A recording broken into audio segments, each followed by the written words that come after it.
در ارتباط با حواس صحبت کردیم که ابزار ما برای شناخت جهان هستند و داده ها رو با استفاده از اونا از محیط اطراف دریافت میکنیم. و خب قطعاً دریافت داده به تنهایی کافی نیست. باید پردازش کنیم، درک کنیم، تجربه کنیم. قبل از شروع لازمه که به قرارداد خودمون اشاره کنیم. باید تفکر نقادانه داشته باشید، دست از مقدس شمردن افراد بردارید و اونا رو به چالش بکشید. حتی خود پنی رو. سلام، من پنی هستم و اومدم تا راز جهان رو کشف کنم.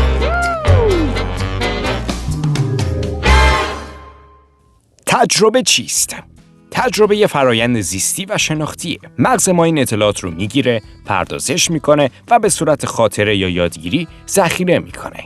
حسها، صداها، تصاویر، حتی بوی خاک بعد از بارون یا صدای خشخش برگا زیر پامون، همه اینا تو لایه‌های ذهن ما تنشین میشن. این تجربه حالا کجای مغز شکل میگیره؟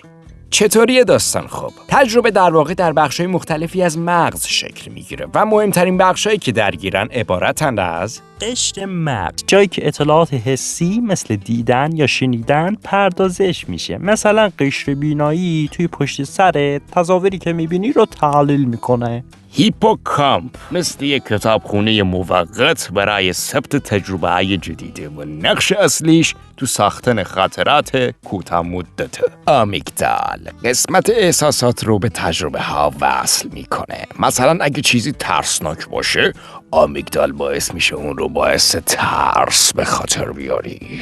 و قشر پیشانی یه بخشی جلوی مغزته که مسئولیت تصمیم گیری، برنامه ریزی و فکر کردن به تجربه ها رو داره. خب مثل اینکه خیلی زیست شناسی و پیچیده شده داستان. بذارید یه کودکی که تازه میخواد تجربه کنه رو پروسش رو توضیح بدیم. قدم اول، دریافت اطلاعات. کودک داستان ما اطلاعات رو با حواس خودش دریافت میکنه. مثلا این کودک منو میبینه. چشماش شکل و رنگ منو میبینن و این سیگنال ها رو از طریق عصب بینایی به قشر بینایی فرستاده میشن تو لوپ پس‌سری. قدم دوم، پردازش اولیه. قشر مغز این کودک اطلاعات خام رو میگیره و شروع میکنه به تجزیه و تحلیلش. مثلا تشخیص میده که آقا این یه روباییه که لباس پوشیده. این اطلاعات به صورت سیگنال های الکتریکی و شیمیایی بین سلول های عصبی منتقل میشه. قدم سوم، دخالت احساسات. اگه بوی ادکلون پنی رو دوست داشته باشه، آمیگدالش فعال میشه و یه حس مثبت مثل لذت بردن رو به تجربه وصل میکنه. این باعث میشه که دفعه بعد که پنی رو ببینه، حس خوبی بهش دست بده.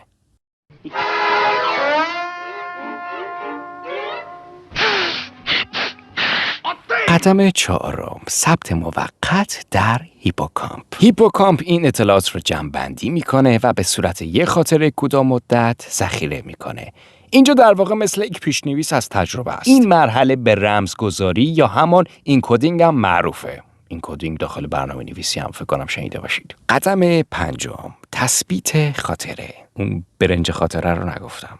تثبیت خاطره. اگه این تجربه مهم باشه، مثلا توی یه روز خاصی پنی رو دیده باشه، خب مغزش موقع خواب یا با تکرار این اطلاعات رو از هیپوکامپش به قشر مغز، مثلا قشر تمپورال منتقل میکنه. خیلی اسمای سختی دارن تا به صورت خاطره بلند مدت ذخیره بشه. البته اینم بگم که این پروسه شامل تقویت اون سیناپس‌های بین سلول‌های عصبی هم هست که بهش میگن انعطاف پذیری سیناپسی.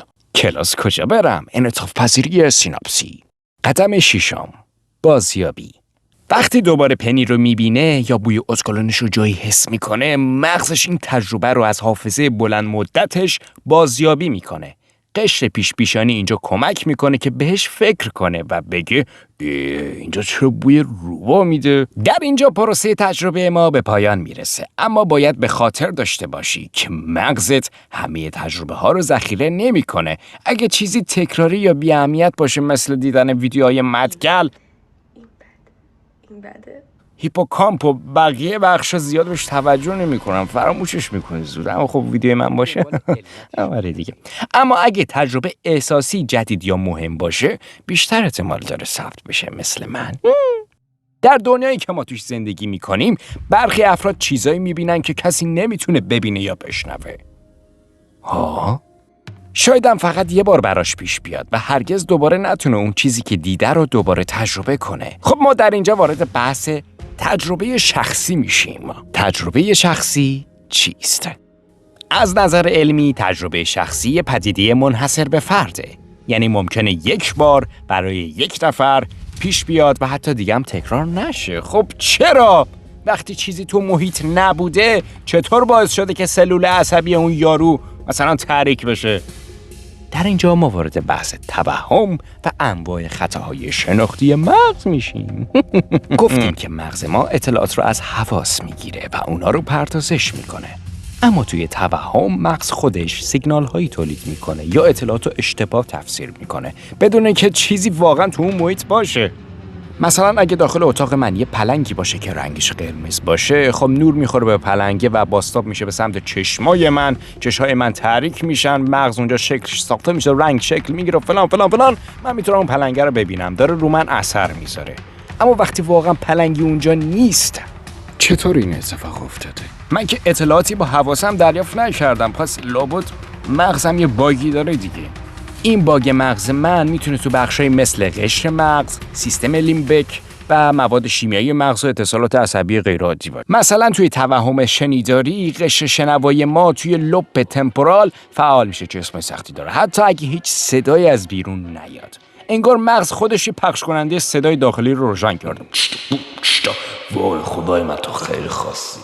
تعادل موادی مثل دوپامین، سروتونین و گلومات توی مغزم اگه به هم بخوره میتونه باعث توهم بشه. مثلا دوپامین زیاد توی بعضی بیماری‌ها مثل اسکیزوفرنی فعالیت بخشای حسی مغز رو بیش از حد تحریک میکنه. از این وقتا هم ارتباط بین بخشای مختلف مغز مختل میشه که خب این باعث میشه که مغز نتونه تشخیص بده که آقا این سیگنال ها واقعی نیستند. عواملی مانند مصرف مواد، خستگی شدید و بیماری‌های عصبی هم باعث بروز این اختلال مغز میشن. البته جالبه بدونید منم میتونم توی مغزتون اختلال ایجاد کنم. در واقع اگه مغزتون جلو دست من باشه میتونم با دادن ولتاژهای بیو خیلی خفیف و کوچیک باعث بشم که چیزای جالبی تجربه کنید. حتی شاید کاری کنم که عاشقم بشید. کسی چه میدونه؟ اساس علم تجربه است، اما کاری با تجربیات شخصی افراد نداره. علم میگه تجربه باید تکرار پذیر و همگانی باشه. خب چرا قبول نداره؟ خب مشخص این همه چی حرف زدیم پس؟ چون که قابل اطمینان نیست. اگه تو پلنگ صورتی داخل اتاق دیدی، پس دفعه بعدم باید بتونی ببینی در همون شرایط. نه تنها خودت، بلکه بقیه افرادم باید تجربه کنن. تجربه شخصی شما ملاک نیست. منتظر ویدیوهای بعدی باشید. لایک و سابپاب و زنگوله پنگوله اینا رو فراموش نکنید. سلام، من پنی هستم.